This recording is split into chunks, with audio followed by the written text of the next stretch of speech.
Iran-Israel युद्धामुळे जागतिक स्तरावर इंधन पुरवठ्यावर परिणाम होत असून कच्च्या तेलाच्या वाहतुकीत अडथळे निर्माण झाले.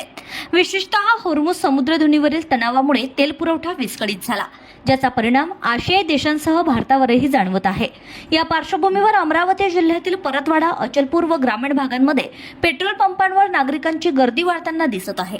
मात्र तज्ज्ञ व सरकारच्या मते सध्या घाबरण्याचं कारण नसून पुरेसा साठा उपलब्ध आहे. अनावश्यक साठेबाजीमुळे कृत्रिम टंचाई निर्माण होऊ शकते. सोशल मीडियावर पसरलेल्या चुकीच्या माहितीमुळे गर्दी वाढते. म्हणून गरजेपुरतच इंधन घ्या. इतर नागरिकांचाही विचार करून जबाबदारीने वागा. दररोज इंधन साठा व उपलब्धतेबाबत माहिती घ्यावी.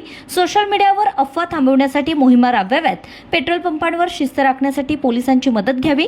नागरिकांच्या शंका दूर करण्यासाठी हेल्पलाईन क्रमांक उपलब्ध करावा, असे आवाहन करण्यात येत आहे. केंद्र व राज्य सरकारने परिस्थितीवर लक्ष ठेवलं असून इंधन पुरवठा सुरळीत ठेवण्यासाठी उपाययोजना सुरू आहेत. नागरिकांनी अफवांवर विश्वास न ठेवता शांतता व संयम राखावा, असे आवाहन प्रशासनाच्या वतीने करण्यात आलंय. विजय काकडे, RCN न्यूज, परतवाडा.